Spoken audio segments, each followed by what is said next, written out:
साथ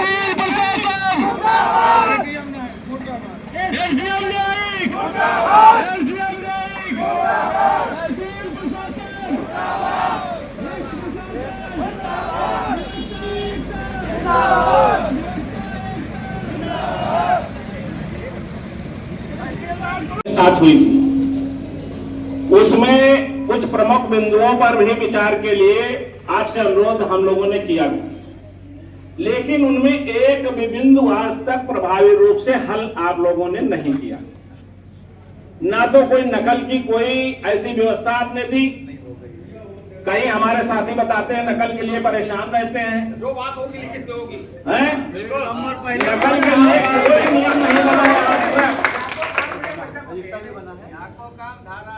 धारा 38 के कोई भी मामले दुरुस्त नहीं किए गए और ना ही वादों का निस्तार किया गया, जबकि हमने कहा था कि कोई कानूनी त्रुटि है आप फाइनल ऑर्डर पारित करें, वादकारी अग्रिम न्यायालय में जा सकते हैं, लेकिन वो भी सब पेंडिंग है, फाइल तक नहीं मिल रही है। अधिवक्ता परेशान है, फीडिंग हो नहीं रही है, फीडिंग नहीं हो रही। सब दसियों मामले हमारे अधिवक्ता आज आक्रोशित हुए हैं, तो इसी विषय को लेकर के हुए हैं। और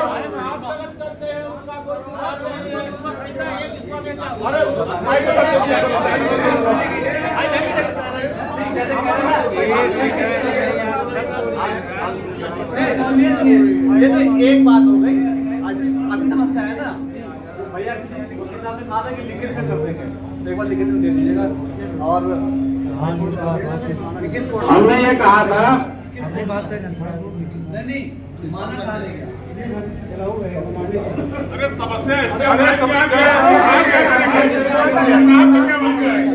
तहसीलदार यहाँ खड़े हुए हैं, तहसीलदार बताने का कष्ट करें कि आपके यहाँ दायरा कितना हो चुका है, जितने भी दायरे हैं कोई भी नहीं है, सब आपके यहाँ पेंडिंग पड़े हुए हैं।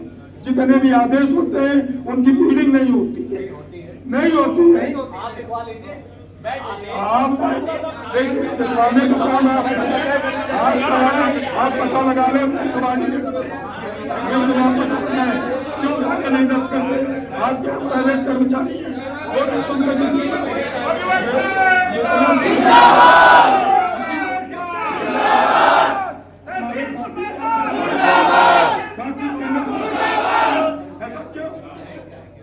दिन हो गए नहीं हुआ है।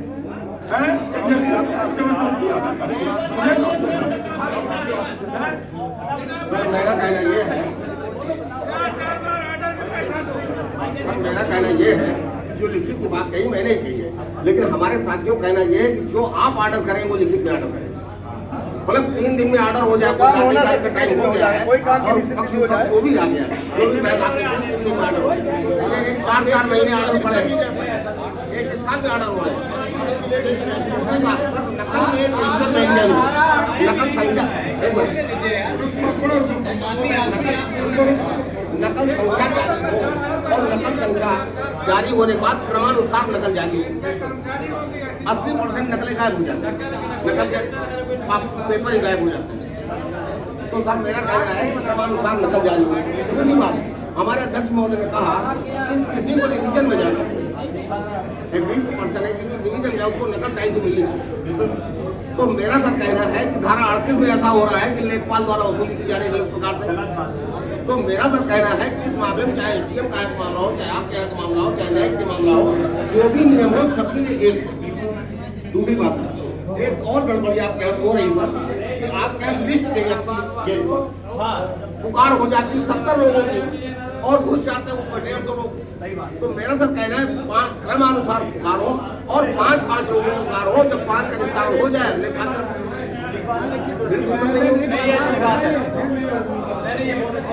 सर। दूसरी बात, आपके यहाँ जो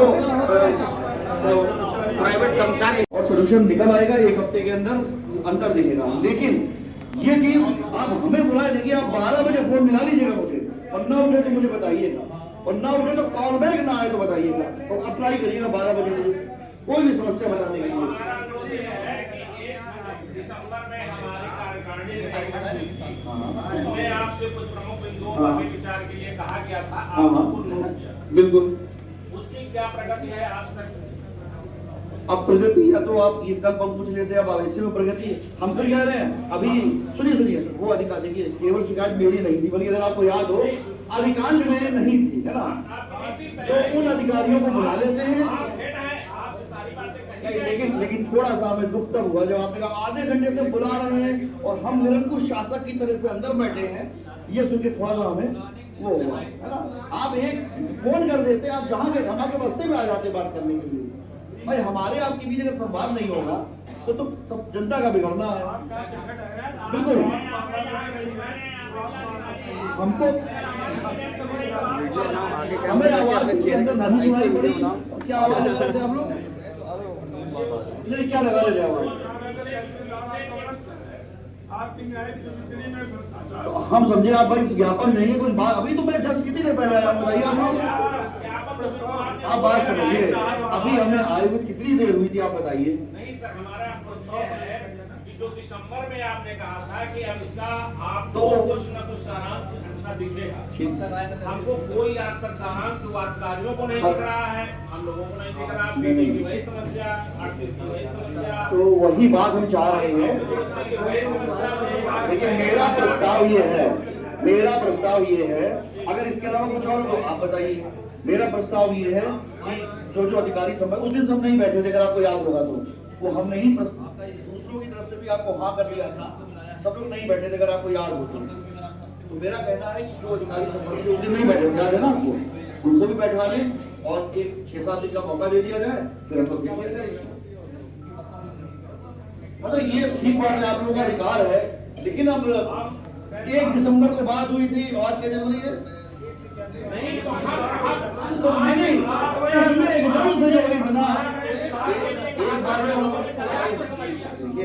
हमारा थोड़ा सा हमारा साथ भी दीजिए। अरे हम 1.5 महीने चुप बैठे रहे, इसीलिए। अच्छा, अब आप एक बात बताएं, अब आप आश्वासन पर ही हमारे अधिवक्ता सभी लोग शांत रहे। हमने कहा इसके सामने पूर्ण रूप से आश्वस्त। अच्छा ठीक बात, हम सहमत हैं। अब हमें वो अधिवक्ता बताया है जो गया हो कि इसमें मांग की जा रही है, ये मेरा काम गलत नहीं हो रहा है, कोई ये बताए। हाँ पहले हम इस बात जनरल नहीं, पर्टिकुलर बता रहा हूँ, जहाँ पर किसी अधिवक्ता को जुड़ने जाने की कोई जरूरत नहीं। आपका मीटिंग आज होता है तब खुला होता है, मीटिंग होता नहीं, पेयजल की कोई व्यवस्था नहीं सर। किसी भी न्यायिक अधिकारी के काम पे कोई नहीं चाहिए। यहाँ तक कि दाखिल खारिज के छोटे छोटे मामले अगर किसी ने एक प्रार्थना पत्र दे दिया तो 50,000 या 1 लाख से नीचे मांगने की जाती है। अधिकारी किस तरीके से तरस है। 38 के मामले जहाँ तक है, अगर चकबंदी के पहले का कोई छूटा हुआ मैटर है तो चकबंदी में ठीक होगा। अगर चकबंदी के बाद किसी प्रकार की त्रुटि हो गई है तो 38 में यहाँ तहसील में ठीक होगा। लेकिन यहाँ के न्यायिक अधिकारियों द्वारा एक नए 38 का मामला हल नहीं किया जा रहा है। हमारा वादकारी इस तरीके से प्रश्न है कि यहाँ प्राइवेट कर्मचारी रख करके प्राइवेट नर्सों द्वारा अवैध वसूली की जा रही है और अवैध तरीके से धन मांगा जाता है। जब आज पानी सर के ऊपर हो गया तब हमारे अधिवक्ता मार्च किए और मार्च करने के बाद आधे घंटे से आपके कक्ष के चैम्बर के बाहर खड़े हुए हैं, शोरगुल हो रहा है, लेकिन आप भी हम लोगों की बात सुनने को तैयार नहीं है। हमारे अध्यक्ष महोदय आपको बताएंगे कि आगे क्या करना है। न्यायिक अधिकारी द्वारा मिलेगा सर, न्यायिक अधिकारी महोदय द्वारा कहना जा रहा है, अधिवक्ताओं को परेशान किया जा रहा है। लेकिन मुझे इस बात की न तो कोई सूचना थी, मैं कहा था भी नहीं। मैं जब भी आया मैं ये समझा कि सामान्य जो नहीं, कई बार आप लोगों की अधिवक्ताओं की समस्या होती है, तो मैंने पूछा भी कि क्या मामला है, तो बोले तहसीलदार तो बात हो रही है, हमने आगे ही कहा आशीष से कह दो ज्ञापन देना हो तो बुला लेंगे। हम समझे सामान्य जो होता है ना, कई मांगी होती है, लेकिन ये बात है ऐसा तो आधे घंटे तो क्यों एसटी बाबू, मैंने पूछा कब से आपको बताएंगे, बोले अभी 2-3 मिनट पहले आए। अब आधे घंटे से आप खड़े हैं यहाँ और हमें बुला रहे हैं। भैया मैं तो दरी में बैठ जाता हूँ, लोगों से बात कल ही परसों की बात है, मुझे आप अपने बस्ते बुला लेंगे मैं देखिए, क्योंकि हमारे आपके लिए देखिए हम किसी कमी को इनकार नहीं कर रहे हैं, उसके लिए तो हमारा ये निवेदन है